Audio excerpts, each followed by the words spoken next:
লক্ষণ বলছে চোখ বন্ধ করো। এটা আমাদের আপনাদের নিয়ম নয়, সেই লক্ষণ ত্রেতা যুগ থেকে হয়ে আসছে।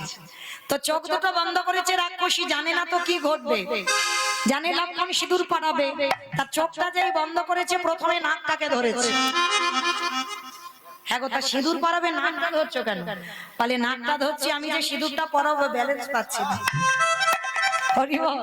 নাকটাকে আগে ধরেছে, তারপরে বাবা কানটা ধরেছে, আর কানটাকে ধরে এইবার ওই যে পিঠের ভিতরে যন্ত্রপাতি গুলো থাকে না, কি জানো লক্ষণের পিঠে ছিল? কাটারি, কাস্তে, কোদাল, তীর ধনুক। ওই একটা তীর টেনে বের করেছে, আর তীরের ওই যে ফলাটা আছে না, ধারালো চকচক করছে। প্রথমে নাকটাকে চেপে ধরেছে, তারপর কানটাকে ধরেছে, আর ওই ফলাটা দিয়ে একেবারে রাক্ষসীর নাকটাকে, আর যেই না নাক আর কানটা কেটে দিয়েছে, রাক্ষসী চিৎকার করে বলল দাদা। সঙ্গে সঙ্গে রাক্ষসী নিজ রূপে ফিরে এসেছে, আর যেই না নিজ রূপে ফিরে এসেছে লক্ষণের দিকে তাকিয়ে বলেন অপদার্থ, তোর এত বড় স্পর্ধা, আমি একটা নারী হয়ে পুরুষের কাছে ভালোবাসার কথা বলতেই পারি, তুমি বিয়ে করবে কি করবে না সেটা তোমার ব্যক্তিগত ব্যাপার, কিন্তু তা বলে এই না যে তুমি একটা নারীর নাক কান কেটে নেবে। তবে এমন করলে যখন তুমি আমার সঙ্গে, শোনো আমি তোমাকে ভালোবাসিনি, বেসেছিলাম তোমার দাদাকে, কিন্তু তোমার দাদার চরণ দর্শনের জন্য তোমাকে বিয়ে করতে রাজি হয়েছিলাম।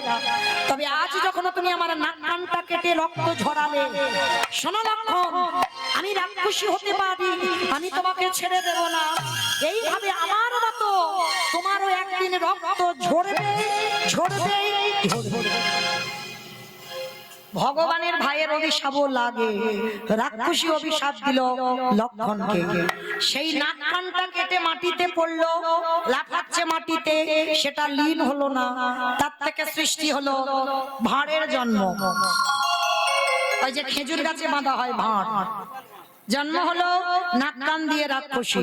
আর অভিশাপ দিয়েছিল এই ভাঁড়ে করে আমার দাদা 24 ঘন্টায় 80 ভাঁড় করে মদ খাবে, আর সেদিনে তোর মাথা ফাটাবে, মনে রাখিস। মনে করো মা, সেই রাবণ কুম্ভকর্ণ কলিযুগে হলো জগাই মাথা। 80 ভাঁড় করে ওই ভাঁড়েতে করে খাচ্ছে, 80 ভাঁড় 24 ঘন্টায়, আর 80 ভাঁড় করে মদ খেতে খেতে যখন একেবারে নেশায় মগ্ন, আর মহাপ্রভু নিতাই চাঁদকে হরিনাম করতে পাঠিয়েছিল, আর লক্ষণ কলিতে নিতাই চাঁদ, আর যখন নিতাই চাঁদ হরিনাম করছে তখন বাবা ওই নেশাগ্রস্ত মাতা, হে জাগা, কে বলতো কানের কাছে হরি হরি, মানে আর কথা বলতে পারছে না, কথা জড়িয়ে যাচ্ছে, দেখো কে হরি হরি হরি। তাহলে বাবাজি নেশাটা ছটিয়ে দিল। এইবার নিতাই চাঁদ তবু এসে বলছে ভাই নেশা করো যাই করো, একবার কৃষ্ণ বলো, একবার হরি বলো।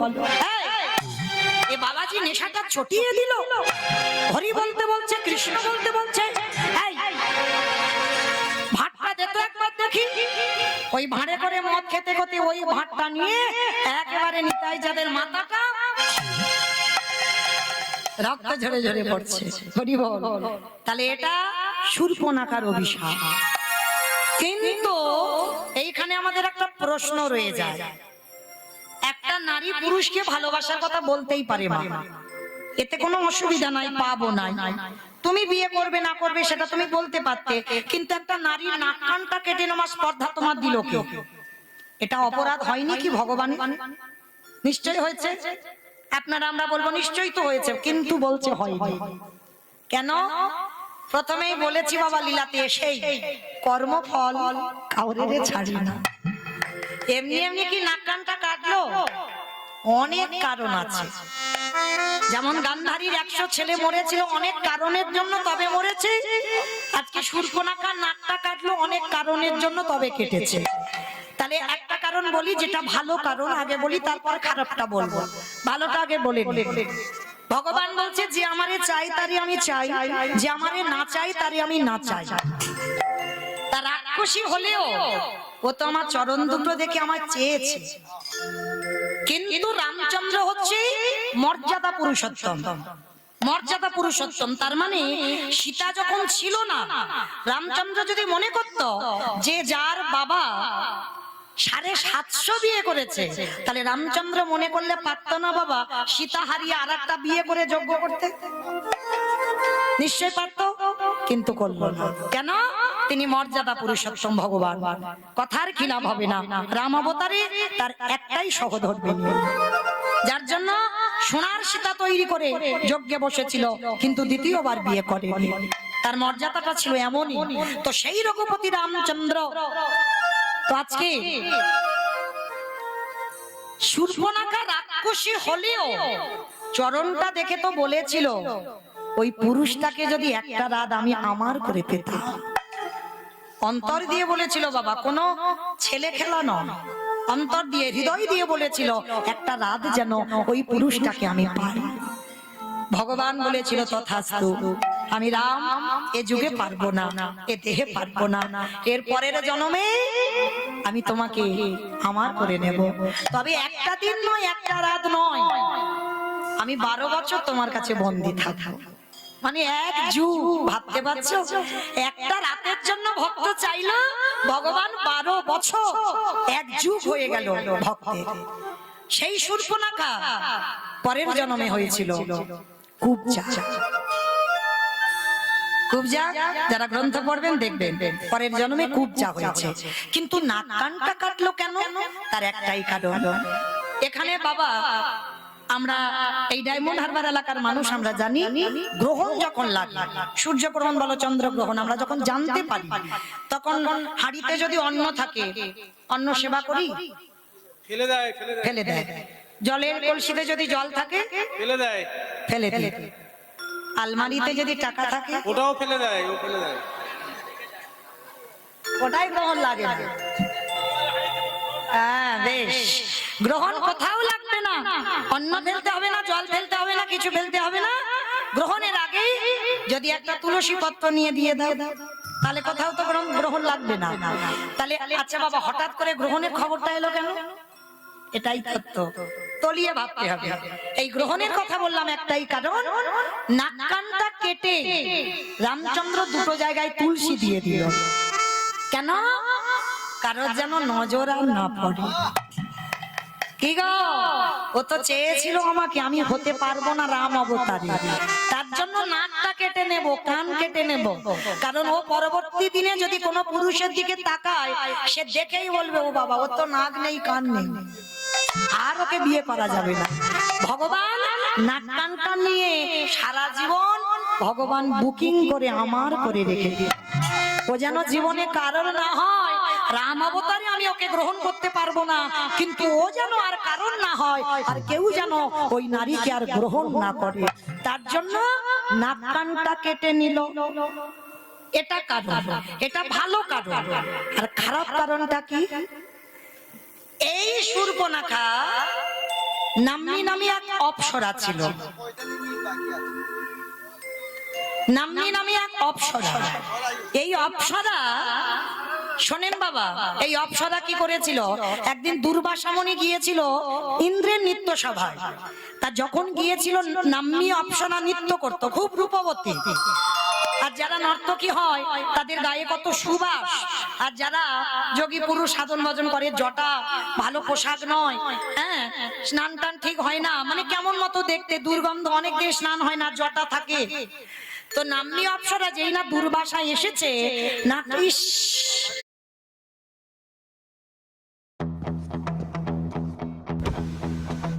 He's hot.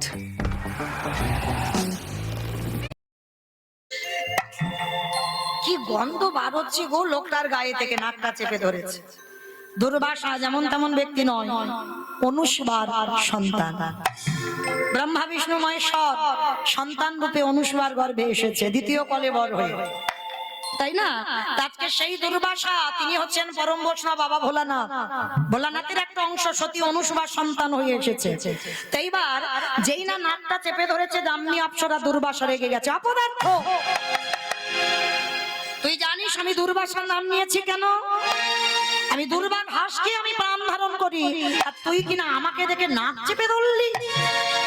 কথাগুলো বলছে, তা সাধুর বাক্য শুনবে না বলে নাম্নী অপ্সরা কানে আঙুল দিয়েছে। শুনবো না, কি ভুল ভাল বলে যাচ্ছে, আমি শুনবো ওই বাবাজির কথা, কানে আঙুল দিয়েছে।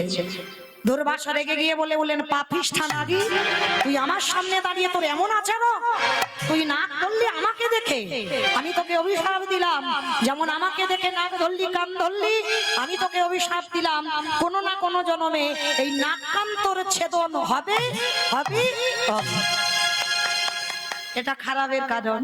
তাহলে বাবা সেই ভগবান আমার করে নিল, রামচন্দ্র হয়ে লক্ষণের দ্বারা, নিজে অন্যায় করেনি, লক্ষণের দ্বারা নাক কানটা কেটে আমার করে নিল। পরের জন্মে কুবজা হলো, কুবজার ঘরে একটা দিন চাইলো বলে 12 বছর কাটালো। সেই কুবজা ভগবানের চরণ সেবা করতে করতে বলেছিল, প্রভু 12 বছর তোমার সেবা করলাম, কিন্তু আমার একটা আশা রয়ে গেল।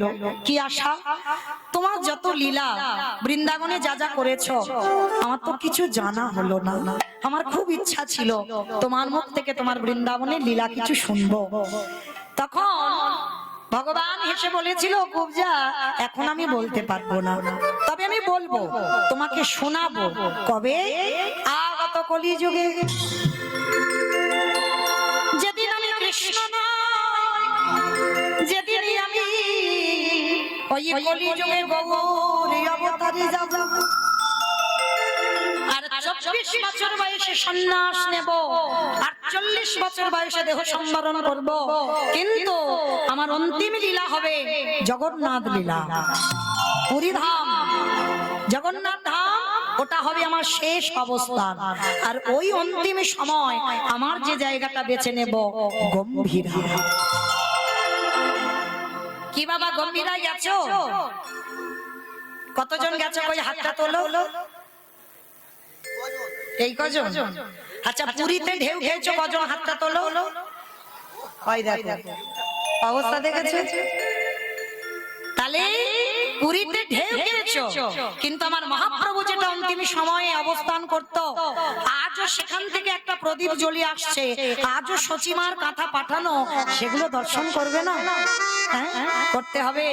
যেটাকে বলছি রাধাকান্ত মঠ। এতদিন পরে বাবা, এই আগের বছরে গিয়ে দেখলাম সবে সংস্কার হচ্ছে। কারণ লক্ষ্য করবেন বাবা, নতুন নতুন জিনিস যেখানে হচ্ছে দেখবেন, ওই গুপ্ত বৃন্দাবন কত ভিড়, ভিড় নয় যারা গেছেন পুরীতে, কিন্তু যেটা আসল জায়গা সেখানে কিন্তু কোনো ভিড় নেই। এই বছর সবে গেলাম বাবা, সংস্কার হচ্ছে, মানে ভাঙাচোরা দেয়াল ছিল, সবে সংস্কার হচ্ছে অনেক বছর পর। তো যাই হোক, যারা যাবেন অবশ্যই এইগুলো দর্শন করবেন। তো রাধাকান্ত মঠ, সেখানে 3.5 জন ভক্ত, সাধু দামোদর রায় রামানন্দ আর শিখি মাইতি। আর শিখি মাইতির একটা বোন ছিল মাধবী দাসী, 60 বছরের বৃদ্ধা নারী। 3.5 হাত জায়গাতে মহাপ্রভু বসে হরিনাম করত, বৃন্দাবনের যত যত লীলা শ্রবণ করাতো। আর এই জায়গাটা কার ছিল? যিনি শূর্পণখা, যিনি কুবজা, তিনি কলিযুগে আর নারী নন, পুরুষ, যার নাম হলো, যে জায়গাটা কাশীনাথ মিশ্র। কাশীনাথ মিশ্রের উদ্যানস্থ বটিকা যেটা হচ্ছে গম্ভীরা, তাহলে ওই কুবজা হয়েছে কাশীনাথ মিশ্র। তাহলে বাবা বোঝা গেল। তো চলেন, আজকে এই জায়গাটা হচ্ছে পঞ্চবটির বন। এই পঞ্চবটির বনে একাধারে থাকতো কে? হীরাচন্দ্র আর মা মোহিনী বাস করতেন। বহুদিন তাদের সন্তান সন্ততি হয়নি। ভগবানের কাছে বসে বসে কাঁদছে, দয়াময় তোমার সেবার জন্য আমার একটা সন্তান সন্ততি দাও, বলো না। আমার হাতটা একটু ব্যথা হলো না, কিন্তু একটা ব্যায়াম হয়ে গেল সন্ধ্যেবেলা। চলো এবার একটা ভজন করতে করতে যাই, কেমন? কয়েকটা উলুধ্বনি দাও। সুরধুনির কিনারায় সোনার নুপুরে দিয়া পায়ে নাচে নাগরি গো সুন্দর গৌরাঙ্গ রায় ওই সুরধ্বনির কিনারায় সোনার নুপুর দিয়া পায় নাচে না গরি গো সুন্দর গৌরাঙ্গরায়। আহা সুরধ্বনির কিনারায় সোনার নুপুর দিয়া পায় নাচে না গরি গো সুন্দর গৌরাঙ্গ রায় ওই সুরধ্বনির কিনারায় সোনার নুপুর দিয়া পায় নাচে না গরি গো সুন্দর গৌরাঙ্গরায়। ও নাচে সুন্দর নাচে সুন্দর নাচে সুন্দর গৌরাঙ্গ রায় না গরি গো সুন্দর গৌরাঙ্গ রায় ওই সুরধ্বনির কিনারায় সোনার নুপুর দিয়া পায় নাচে না গরি গো সুন্দর গৌরাঙ্গরায়।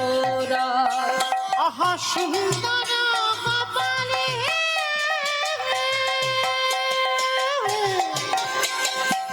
সুন্দর তিলক সুন্দর কপালে আস্তে আমা আমি আর আমার সম্প্রদায় যাচ্ছি, আর কেউ যাচ্ছে না? যাচ্ছ? বাহ! তো যারা যারা যাচ্ছে কই হাত দুটো বার তোলো। আর একবার মা কালী দিব্যি, আর বলবো না, এইবারটা শেষ। সবাই দেখি একবার হাত তুলে একসঙ্গে তালে তালে করো, তালি কেমন? আহা সুন্দর কপালে সুন্দর তিলক সুন্দর কপালে সুন্দর তিলক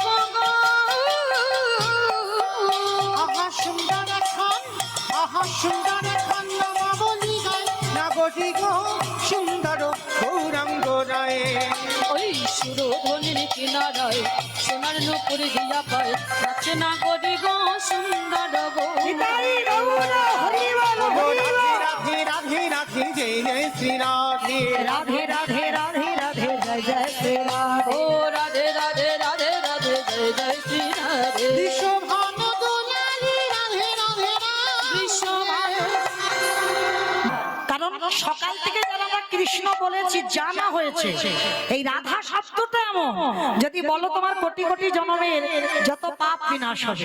সবাই রাধে রাধে রাধে রাধে জয় জয় শ্রী রাধে। রাধে রাধে রাধে রাধে জয় জয় শ্রী রাধে। বিশ্বভান দোলালি রাধে রাধে বিশ্বভানু দুলারি রাধে রাধে রাধে। শ্যামা প্যারি রাধে রাধে ও শ্যামা প্যারি রাধে রাধে রাধে। বলো রাধে রাধে রাধে রাধে জয় জয় শ্রী ও রাধে রাধে রাধে রাধে রাধে জয় জয় শ্রী রাধে। जय जय राधे राधे राधे राधे वृंदावन में राधे राधे गोवर्धन में राधे राधे निधोवन में राधे राधे गोली गोली में राधे राधे कान गोली में राधे राधे कान गोली में राधे राधे परशुना में राधे राधे राधा कुंड में राधे राधे श्याम कुंड में राधे राधे जोक्ष्य बोलो भिक्ष्य बोलो ताले वन में राधे राधे कमल वन में राधे राधे मूषा गाँव में राधे राधे प्रेम से बोलो राधे राधे भाव से बोलो राधे राधे जोर से बोलो राधे राधे आके बिहारी राधे राधे राधे राधे जय जय श्री राधे राधे राधे राधे राधे जय जय श्री ओ राधे। बोलो जय जय श्री राधे श्री राधे जय जय श्री जय श्री राधे प्रेम से बोलो राधा रानी की जय। আমার জয়টা ঠিক হলো হলো না ঠিক ঠিক হলো না এ যা জয় হলো আমাদের স্টেশন যাই নাই আর একটু জোরে দিতে হবে। আচ্ছা মা তোমাদের রায়নগরে শাশুড়ি বৌমাতে ঝগড়া টগড়া হয় তো